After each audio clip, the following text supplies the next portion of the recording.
Alliance is a student-run digital rights advocacy group that specializes in on-campus activism and security education. We got started in the fall of 2013 when I was, I guess, looking around in this sphere of like digital rights advocacy and like hacktivist groups, and realizing that there was nothing that specialized in amplifying the student voice or professors, university staff. All the voices I were hearing were from just partisan or nonpartisan advocacy groups that didn't specialize in education. And when I looked at other groups that had been in existence, like Students for Free Culture, I thought that they were they didn't sustain because they focused a little bit too much on chapter models, and they also focused too much on specific issues like open access and other policies related to access to research. So we got started in 2013 when I applied for a grant with a couple friends to get this organization started, which we wanted to be an umbrella group of individuals and campus groups that advocated for digital rights and policy reform, or mass surveillance, Computer Fraud and Abuse Act reform, as well as net neutrality and issues that had traction on campus. How many students do you think are involved right now? So we have a few. I think we have around 2,000 people that have signed up as members in the past few months. We've had, I think, around 400 signatures on our Students Against Surveillance letters, which we got started last month, and those have been really successful. And I think we have active presences at around 30 or so campuses, which is and that's been steadily growing, and as these campuses continue to be more involved. We just got out for the summer, and I also recently graduated. So we're using this time to sort of build up our infrastructure, do some training. We're going to have a conference in partnership with EFF and some other groups in the Bay Area in the fall.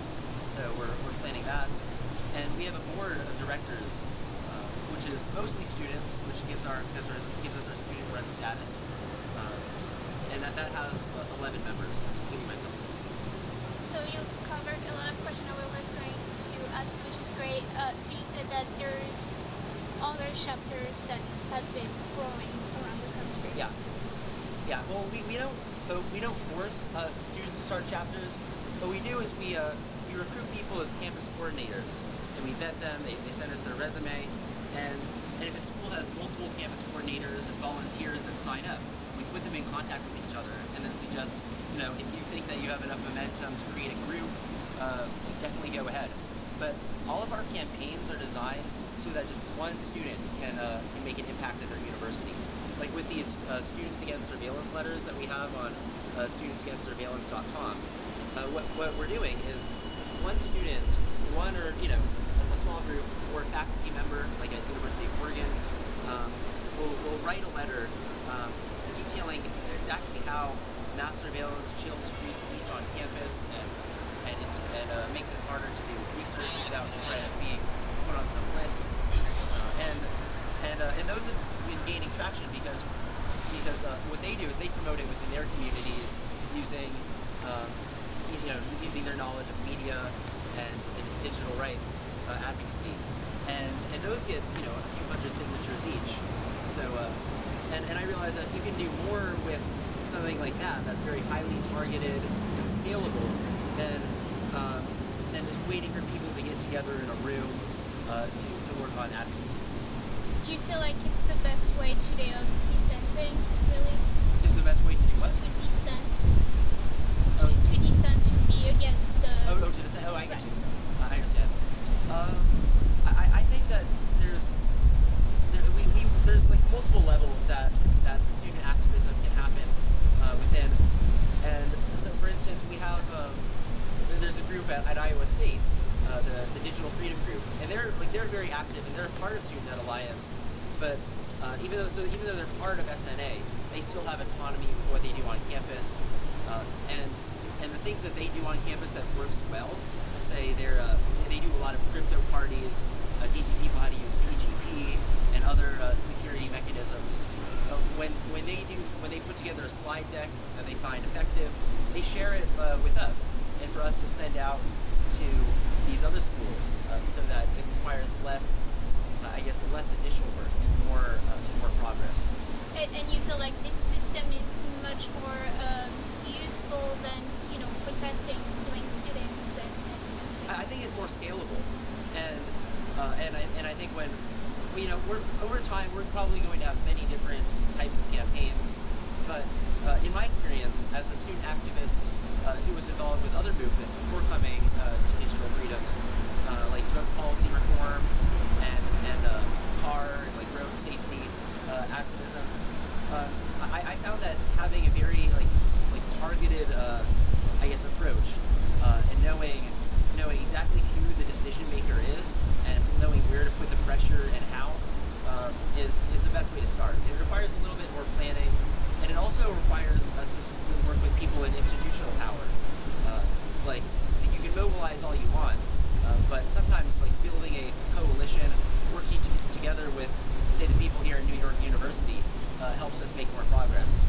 For instance, when we wrote some SNA members, Tommy, Luke, and Hannah, wrote the Students and Surveillance letter, which actually got started at the meeting, the EFF Speakeasy with SNA. That's where we first discussed it. When they wrote that, we got 100 signatures or so from students and faculty.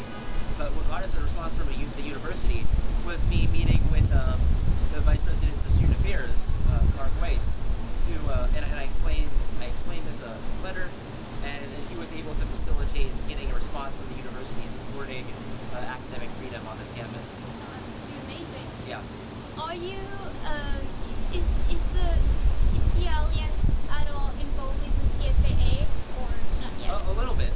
We're pretty active on social media, and we'll do a variety of even just educating people about what it is and how it affects them. But in terms of our major campaigns right now, we're mostly focusing on Reset the Net up until June 5th. So for the next couple of weeks, we're really pushing these letters. But I think after that, in the summer, especially as we look towards our upcoming conference, we're looking at issues that really affect students specifically. And the CFAA is something that all students who desire a fair and open education should care about. So that's something we'll be working on more closely. Now, do you feel like there is a growing number of classes like the one you took with Finn that are developing around the country, or because I'm not able to find that number of those statistics?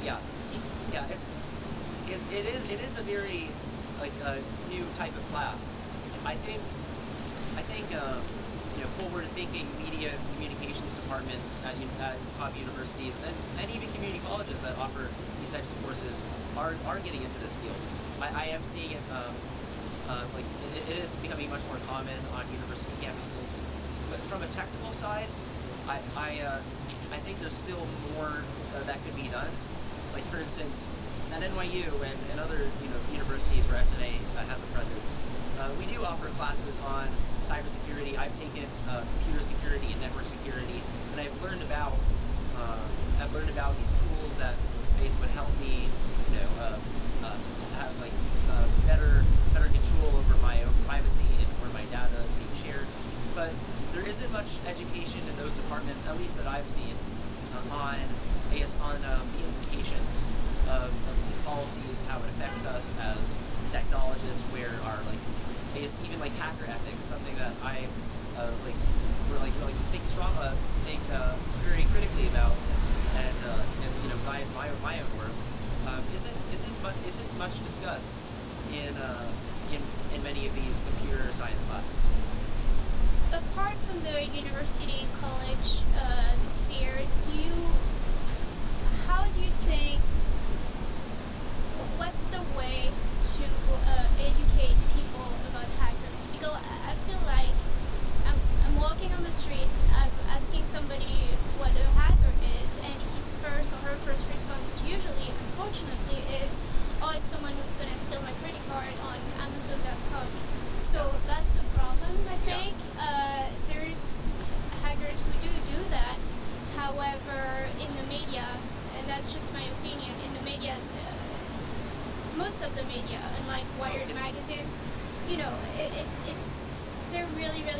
they talk about hackers as if they have like superhuman powers. I think about this a lot. I think the media portrays hackers to have this very like deep understanding of computers that's almost superhuman and they can do anything. And I think that trend is like becoming much more salient because of the focus on user experiences in our electronics. For instance, 20 years ago, it wasn't as easy to use a computer.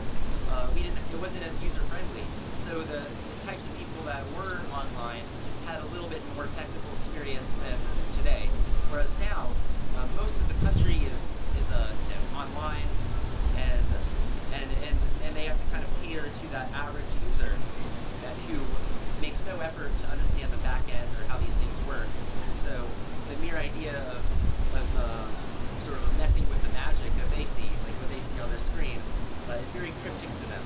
So I think in terms of how you educate people on hackers outside of the academic community, I think I think the academic community is a great place to start, especially with professors. I think that the more people that call themselves hackers is like it sort of destigmatizes the word. Like I'm not the most technical person, but I at least know how to even hack social media for my own like purposes, but not in a way that it's not always in a way that violates, say, like Facebook's terms of service. You can just have like great skills at, say, knowing how like groups work versus pages, how to maximize, say, like an impact, and you can do that without having to, without having to go into the back end of certain systems. But even like in my own life, I consider myself like a life hacker. Like with I'll have a smartwatch or my longboard, which is motorized. Like these to me are hacks for transportation. My legs can only carry me so fast.